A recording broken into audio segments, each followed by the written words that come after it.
Turning now to the rise in gang violence in El Salvador. The president there declaring war on gang members, implementing mass sweeps, leading to thousands of arrests. But some critics are raising concerns over possible human rights violations. Evening, and tonight we take you inside one of the most dangerous countries on earth, a place where criminal gangs control entire neighborhoods. Let's go to El Salvador now and take a closer look at the president's crackdown there on gangs. The country was once the murder capital of the world. For decades, rival gangs ruled the streets of El Salvador. Hundreds of inmates, barefoot and stripped down to white shorts, scurry into El Salvador's new mega prison, ordered to crouch down on the ground one after another. El Salvador, a small country in Central America, is known for its diverse culture, stunning landscapes, and rich history. Bordered by Guatemala to the west, Honduras to the north and east, and a Pacific Ocean to the south. I myself have some connections over there, my parents being from there. I have visited this country countless times, even living there for a whole year back in 2011. With so much family down there, I've gotten to know so many things about this country. The food is super amazing, and the beautiful landscapes. But it wasn't always bright in El Salvador. In the year 2015, El Salvador was the deadliest country in the Western Hemisphere, with 105 homicides per 100,000 people in the country. The answer to this can be many things, but it all points to gang violence.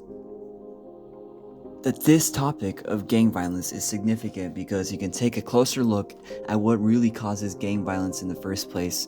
We can connect that to El Salvador, which is a country known for that back in the 2010s decade, and maybe apply it to other settings where gang violence is a problem. Learning and being informed is one good step to help to make the world a better place and fight against crime.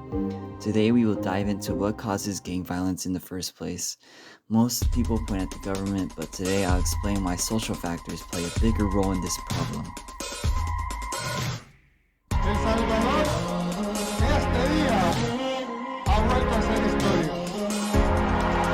Empezamos a vencer nuestro más grande mal.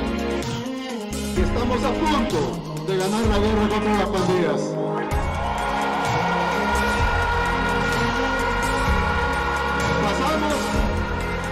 Pasamos de ser literalmente, no es una exageración, no es una hipérbole, literalmente, pasamos de ser el país más inseguro del mundo a ser el país más seguro de todo el hemisferio occidental.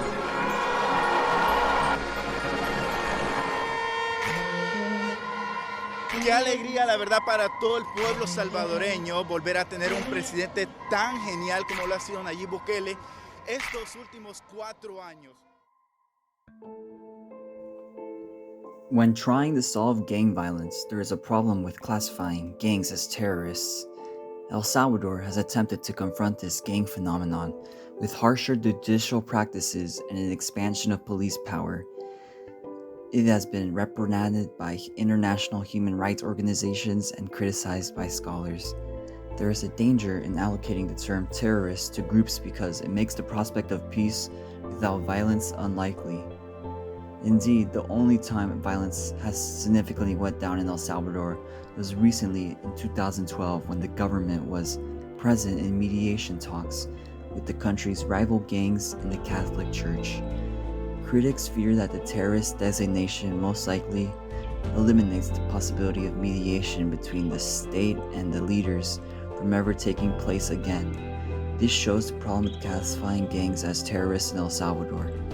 I also read that in an article that charging them as a terrorist can raise the sentence even more, so it explains why it would make peace without violence unlikely, and the government would lose the mediation it has to talk to the gangs to find common ground and reduce violence. Another problem that involves social factors is that people want to remake their lives away from gangs by trying to disengage. Former gang members, those who severed ties with their gangs, usually are either on bad terms or by joining a church. how gang members disengage can have implications for their future relationship with the gang, and by extension, their safety. Salvadorian gang members usually refer to retiring from the gang as calmarse, to calm oneself down. In terms, most gang members who wish to calmarse ought to reach out to their leaders to obtain a pass of authorization to remake their lives, and disengaging without it becoming a desertion, which is punishable by death. This proves how the social aspect of trying to leave a gang and disengage can have consequences that are even punishable by death. So now that we know that there's a problem, how is it being solved? Well, President Bukele began a crackdown in March 2022, following a spike in gang violence that left 87 people dead in a single weekend. In response, Bukele announced a nationwide state of emergency, suspending certain civil liberties in order to rapidly ramp down the violence. By the end of 2023, more than 75,000 people accused of gang affiliations have been absorbed into the prison system, around 1 million of the total population. One of the most dangerous countries in Latin America, El Salvador has seen its murder rate plunge from 106 murders per 100,000 people in 2015 to a rate of 2.4 in 2023, according to government figures. This is controversial on Bukele's ways, as mass incarceration and isolation of gang leaders in maximum security prisons never served to lower gangs in the long term. Hopefully, by looking at this, and the solution right now stops working, hopefully we can focus on the social factors to solve gang violence. Thank you for watching. This was Bryant. Peace out.